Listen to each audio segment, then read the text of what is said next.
महेंद्र को लगता था कि उसे धोखे में बीमार लड़की से शादी कराई गई है। इसी धोखे में उसने अपनी पत्नी को जहर देने की साजिश रची। एक ऐसा जहर जो डॉक्टर के इंजेक्शन से दिया गया और 6 महीने तक किसी को भनक तक नहीं लगी।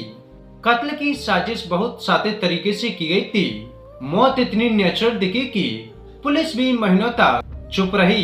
क्या है पूरा मामला, चलिए जानते हैं केस को सिलसिलेवार तरीके से। दोस्तों, है पूरी घटना है बेंगलोर के पॉप इलाका थाना क्षेत्र की। यहाँ के रहने वाले doctor couple doctor Mahendra Reddy और कृतिका रेड्डी की है।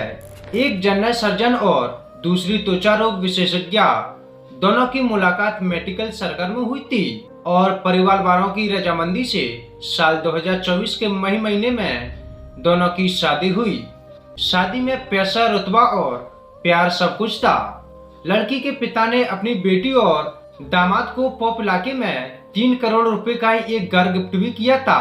लेकिन इन सब के बावजूद इस घर की दीवारों में 1 साल के भीतर खामोशी और मौत की गंध भर गई, जिसका परिणाम बहुत भयानक था। डॉक्टर कपल की शादी 11 महीने बाद यानी 24 अप्रैल 2025 की सुबह डॉक्टर महेंद्र रेड्डी ने अपने ससुराल और रिश्तेदारों को फोन करके बताया कि कृतिका बेहोश हो गई। वो उसे लेकर अस्पताल जा रहे हैं। यह सुनकर कृतिका के परिवार वाले और रिश्तेदार भागे भागे अस्पताल पहुंच जाते हैं। अस्पताल में पता चला कि 28 वर्षीय कृतिका की मौत हो चुकी है। डॉक्टरों ने बताया कि उसकी मौत नींद में हुई। कृतिका पहले से गैस्ट्रो ब्लड प्रेशर और कुछ अन्य हेल्थ कंडीशन से जूझ रही थी। फिर भी इतनी कम उम्र में अचानक मौत हो जाने से सभी को हैरान कर दिया। अस्पताल ने नियम के मुताबिक लोकल पुलिस को जानकारी दी। एक मेडिकल लीगल केस दर्ज हुआ। डॉक्टर महेंद्र रेड्डी और उसके परिवार ने ही यही कहा कि कृतिका बीमार थी, उसकी मौत प्राकृतिक है। पुलिस ने जब पोस्टमार्टम की बात की तो सबसे पहले महेंद्र ने उसका विरोध किया। उन्होंने खुद की पीसी का हवाले देते हुए ऐसा करने से मना कर दिया था। डॉक्टर महेंद्र रेड्डी ने कहा, मैं एक सर्जन हूँ, अपनी पत्नी की कंडीशन अच्छी तरह जानता हूँ, पोस्टमार्टम की जरूरत नहीं। यहाँ तक कि कृतिका के पिता ने भी मना किया कि चीड़-फाड़ की कोई जरूरत नहीं है। लेकिन कृतिका की बड़ी बहन अड़ गई।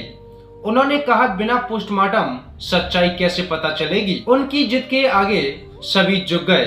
पोस्टमार्टम कराया गया। शुरुआती रिपोर्ट में कुछ नहीं मिला। यह मामला धीरे धीरे ठंडे बस्ते में चला गया। 6 महीने बीतने के बाद एक फोरेंसिक जांच आई। इस रिपोर्ट ने पूरे केस की कहानी ही पलट दी। रिपोर्ट में प्रोपोपोल नामक तत्व की भारी मात्रा पाई गई, यानी वही रसायन जो बेहोशी की दवा में होता है। अब यह साफ हो गया था कि डॉक्टर कृतिका को इंजेक्शन से बेहोशी की दवा दी गई थी, और वह भी जानबूझकर, क्योंकि शादी के कुछ महीने बाद ही डॉक्टर महेंद्र रेड्डी ने यह तय कर लिया था कि कृतिका को मार दूंगा। लेकिन डॉक्टर महेंद्र रेड्डी ऐसा तरीका चाहता था जिससे कोई शक न करे। 21 अप्रैल को जब कृतिका को पेट में दर्द हुआ तो उसने एक छोटी डोज दी। 22 और 23 अप्रैल को भी वही किया। 23 अप्रैल की रात डॉक्टर महेंद्र रेड्डी ने इतनी भारी डोज दी कि सुबह तक कृतिका की मौत हो गई। उस रात घर में सिर्फ पति पत्नी ही थे। अब शक की सुई महेंद्र पर टिक गई, क्योंकि कृतिका के परिवार ने रिपोर्ट के आधार पर केस दर्ज करा दिया था। पुलिस शक के आधार पर महेंद्र को गिरफ्तार कर लेती है। पुलिस की पूछताछ में सर्जन पति टूट गया।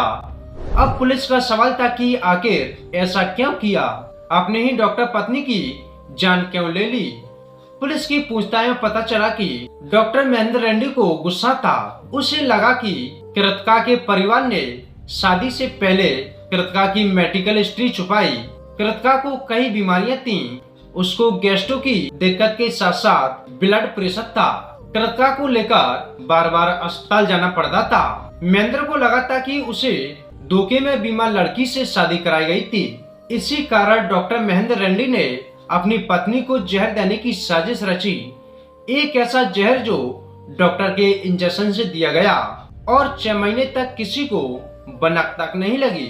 कत्ल की साजिश बहुत सादे तरीके से की गई थी। मौत इतनी नेचुरल लगी कि पुलिस भी महीनों तक चुप रही। फोरेंसिक जांच ने सारे राज खोल दिए। डॉक्टर महेंद्र रेड्डी की परफेक्ट साजिश को उसके ही मेडिकल जानकारी ने एक्सपोज कर दिया।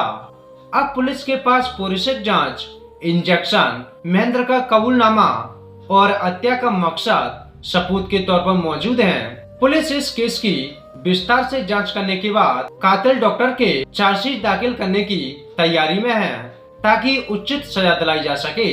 आपकी इस व्यक्ति पर क्या राय है, कमेंट करके हमें जरूर बताएं। वीडियो में अब तक हमारे साथ बने रहने के लिए धन्यवाद।